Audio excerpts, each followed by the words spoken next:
महाभारत युद्ध की तस्वीर जब भी आपने देखी होगी उसमें भगवान श्री कृष्ण को सारथी के रूप में ही पाया होगा। दरअसल महाभारत के महायुद्ध से पहले ही श्री कृष्ण ने कह दिया था कि वो महाभारत के युद्ध में शस्त्र नहीं उठाएंगे और ना ही युद्ध करेंगे। पूरे महाभारत के दौरान कई विषम स्थितियां आई, लेकिन श्री कृष्ण स्थिर चित्त बने रहे और उन्होंने अपना सुदर्शन चक्र नहीं चलाया और ना ही किसी से युद्ध किया। युद्ध के आरंभ में एक बार बस भीष्म की मनोदशा एवं इच्छा का सम्मान करने के लिए और अर्जुन को कर्तव्य का बोध कराने के लिए श्री कृष्ण ने रथ का पहिया हाथों में उठाया था। तब अर्जुन ने श्री कृष्ण के चरण पकड़ लिए और उनसे रथ का पहिया रख देने को कहा। ऐसे में सवाल यह उठता है कि आखिर श्री कृष्ण ने युद्ध न करने की बात क्यों की? क्यों खुद को युद्ध से अलग रखा? क्यों वो अर्जुन के सारथी और मार्गदर्शक बने? महाभारत युद्ध के इस रहस्य को जानने से पहले भगवान श्री कृष्ण और अर्जुन के पूर्व जन्म को जानना होगा।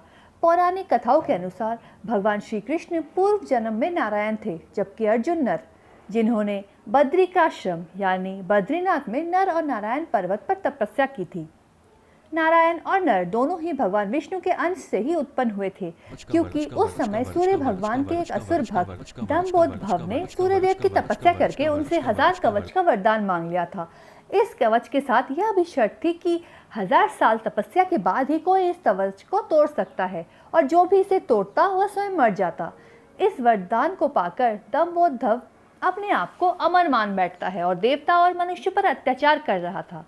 नर और नारायण को जब दंभोदभव ने युद्ध के लिए ललकारा, तब नारायण ने दंभोदभव से युद्ध किया और 1000 साल के बाद आखिर नारायण ने असुर का पहला कवच तोड़ दिया, लेकिन कवच तोड़ने के साथ वह मृत्यु को भी प्राप्त हो गया।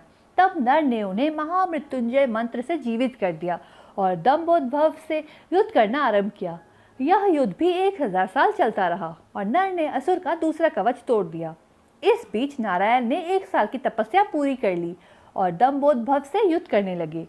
इसी तरह से बारी बारी युद्ध करते हुए नर नारायण ने दंभोदभव असुर के 999 कवच तोड़ डाले। जब अंतिम कवच रह गया, तब वो असुर सूर्यदेव के पीछे जाकर छुप गया। सूर्यदेव ने अपनी शरण में आए भक्त को नर नारायण से बचा लिया, लेकिन खुद को नर नारायण के श्राप से नहीं बचा पाए। नर नारायण ने सूर्यदेव से कहा कि आपका यह भक्त द्वापर में आपके अंश से उत्पन्न होगा और तब आपको अपने पुत्र की मृत्यु का शोक भोगना होगा। सूर्यदेव का वो असुर भक्त ही द्वापर में कर्ण हुआ, जो सूर्य के अंश से कवच कुंडल के साथ उत्पन्न हुआ था। नर ने 1000 वर्ष की तपस्या पूरी कर ली थी और तब दंभोदभव से अंतिम युद्ध करने की बारी थी। इसलिए नारायण ने अर्जुन से कहा था कि अब महाभारत का युद्ध तुम्हारा है, तुम्हें ही इस युद्ध को लड़ना होगा। इस युद्ध में मैं मार्गदर्शक ही हो सकता हूँ। इस युद्ध को जीतकर तुम्हें कीर्ति की प्राप्ति होगी और धरती का सुख प्राप्त होगा।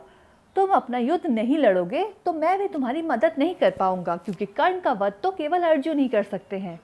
सूर्य के वरदान के कारण दंभोदभव को वही मार सकता है जिसने 1000 साल की तपस्या कर रखी हो, और कर्ण अगर जीवित रह जाता है तो महाभारत युद्ध पांडव नहीं जीत पाते। इसलिए श्री कृष्ण ने अर्जुन को युद्ध करने के लिए कहा और स्वयं सारथी बने रहे। महाभारत युद्ध में भगवान श्री कृष्ण ने स्वयं युद्ध न करके अर्जुन से युद्ध करने के लिए आगे किया। इसके पीछे रहस्य यह भी है कि भगवान कहते हैं मैं मार्गदर्शक ही हो सकता हूँ, बुद्धि रूपी रथ का सारथी हो सकता हूँ, लेकिन हर व्यक्ति को जीवन में अपना युद्ध खुद लड़ना होता है और जब अपना स्वयं ही नहीं लड़ सकते, भगवान भी उसे मदद नहीं कर सकते, और जो अपना युद्ध स्वयं नहीं लड़ सकता, भगवान भी उसकी मदद नहीं कर सकते। इसलिए हमेशा यह समझना चाहिए कि जब युद्ध हमारा है तो यह हमें ही लड़ना होगा।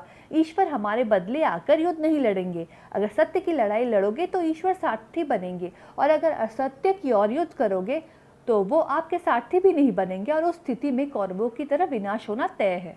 आशा है आपको ये वीडियो अच्छी लगी है। अगर आपको ये वीडियो अच्छी लगी हो तो इस वीडियो को एक लाइक, शेयर और चैनल को सब्सक्राइब ज़रूर करें। धन्यवाद।